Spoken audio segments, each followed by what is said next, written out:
இந்த அறிகுறி வந்தா முருகன் உங்களை நினைக்கிறார். உங்கள் வாழ்க்கையில சில நேரங்கள்ல அப்படியே காரணமே இல்லாமல் சில விசித்திரமான அறிகுறிகள் தோன்றும். அது சாதாரணமா?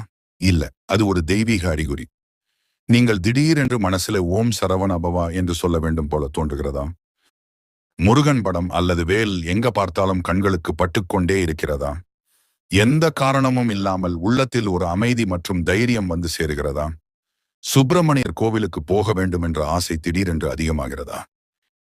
இந்த எல்லாம் ஒரு சாதாரண விஷயம் இல்ல.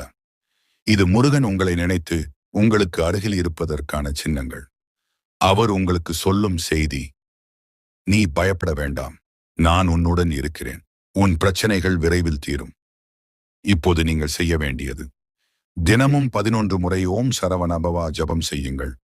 ஒரு சிவப்பு மலர் வைத்து முருகனை நினைத்து பிரார்த்தனை செய்யுங்கள். உங்கள் மனதை நம்பிக்கை